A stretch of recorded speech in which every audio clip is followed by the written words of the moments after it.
ওয়াক্ত শেষ হয়ে গেছে, ওই নামাজ কখন পড়তে হবে?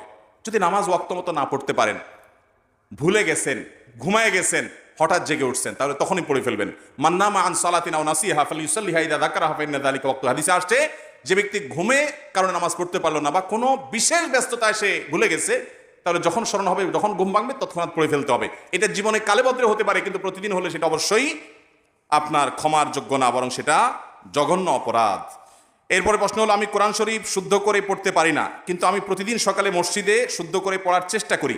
মসজিদের ইমাম সাহেব বলে, যারা কোরআন শুদ্ধ করে পড়তে পারে না কিন্তু সকালে মসজিদে কোরআন পড়ে, তাদের উপর আল্লাহ লানত পড়বে। এই কথাটা কতটুকু সত্য? নাউজুবিল্লাহ। কোন ইমাম যদি এই কথা বলেন, তাহলে সন্দেহাতীতভাবে তিনি জঘন্য ভুল করছেন, তার ইস্তেগফার করা উচিত। এক্ষেত্রে একটা হাদিস বলা হয়, রুব্বা কারিইন লিল কোরআন ওয়াল কোরআনু ইয়ালআনুহু। বহু কোরআনের পাঠক আছে, কোরআন পড়ে, অথচ কোরআন তাদেরকে অভিশাপ দেয়।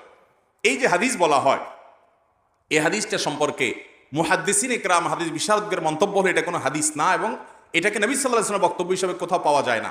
মাইমুন ইবনে মেহরানের বক্তব্য হিসেবে অনেক মুহাদ্দিসগণ মন্তব্য করেছেন। এই যে একজন সালাফ পূর্বসূরির বক্তব্য, এটা কোনো হাদিসের, নবী সাল্লাল্লাহু আলাইহি ওয়াসাল্লামের বক্তব্য না। নবী সাল্লাল্লাহু আলাইহি ওয়াসাল্লামের দিকে সম্বোধন করা সঠিক নয়।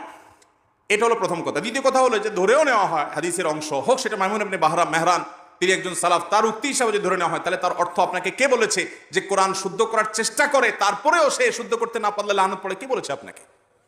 এটার ব্যাখ্যা সৌদি আরবের সাবেক গ্র্যান্ড মুফতি শেখ আব্দুল আজিজ বিন আব্দুল্লাহ বিন বাজ রাহমাতুল্লাহ বলেছেন। এর ব্যাখ্যা হলো যে সে মসজিদে বা বাসায় যে কোনো জায়গায় কোরআন তেলাওয়াত করে, কোরআনে পড়ে একটা, সে আমল করে আরেকটা, উল্টা, তো এই কোরআনের অভিশাপ পায়।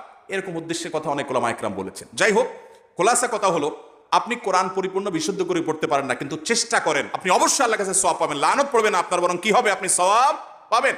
তবে হ্যাঁ, শুদ্ধ করার চেষ্টা